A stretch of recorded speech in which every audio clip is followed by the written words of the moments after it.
जीवन का एक दूसरा सूत्र प्रस्तुत कर रहा हूँ।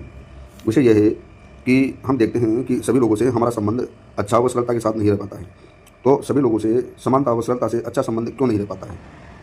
आप तात्कालिक कारण दे सकते हो कि वो लालची है, स्वार्थी है, कपटी है, छली है, लेकिन इसकी वस्तुस्थिति समझने की कोशिश करें कि ये सब चीज़ें क्यों होती हैं। कारण यह है कि सभी मनुष्य माया, काल और प्रारब्ध से एक निश्चित स्वभाव को प्राप्त करते हैं।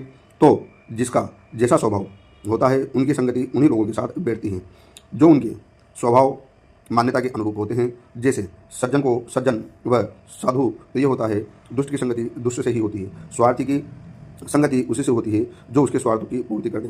तो दुष्ट व्यक्ति ऐसा है जो गलत आचरण में लगा हुआ है, तो उसे वही अच्छा लगेगा उसके लिए। अगर कोई स्वार्थी है तो वो स्वार्थ से ही संबंध करेगा। कोई शराब पीने वाला है तो शराब पीने वाले का ही प्रिय होता है।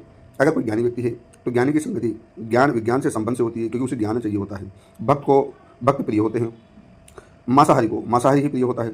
जैसे सुअर को गंदगी ही पसंद होती है, इसमें कौन क्या कर ले, यही विधि का विधान है। अब ये नियम होता है कि गाय भले ही कचरे में होकर आ जाए, लेकिन कचरे में बैठती नहीं है। ऐसे ही जो सुअर होता है वो भले ही कितनी अच्छी जगह चला जाए, लेकिन आएगा गंदगी में ही। तो ये व्यक्ति का एक नेचुरल स्वभाव है कि उसको उसके स्वभाव के अनुसार चीज़ें ही पसंद आती है और वो उनसे अपना संबंध रख पाता है। अतः सबको अपने स्वभाव के अनुसार चीज़ें लोग पसंद आते हैं और वे उनसे ही अपना संबंध रखते हैं, क्योंकि वही उनके आनंद का क्षेत्र होता है। जो उनका स्वभाव है उसको वही आनंद का क्षेत्र लगता है। इसी विधि के विधान को सभी को समझकर स्वीकार कर लेना चाहिए।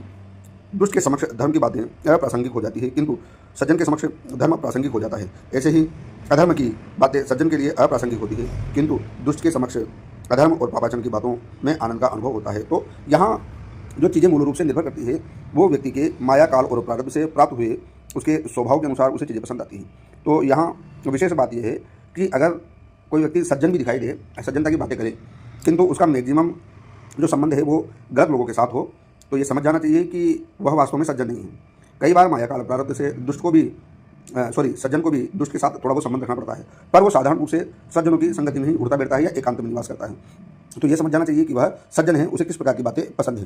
तो यहाँ हर व्यक्ति की एक निजी स्वभाव और महत्वाकांक्षा उसके अंदर होती है कि उसे क्या प्रिय है। स्वार्थी को धन प्रिय है, कामी को स्त्री प्रिय है, दुष्ट को दुष्ट प्रिय है। तो ये सब चीज़ें हैं, उनको उन्हीं की प्रीति, जिसका मन जहाँ लगेगा उसकी संगति वहीं होगी। इसलिए से सभी के साथ में अच्छा संबंध स्थापित नहीं हो सकता। जो आपके अनुकूल होंगे वही आपसे संबंध रख पाएंगे। जय जय श्री सीताराम।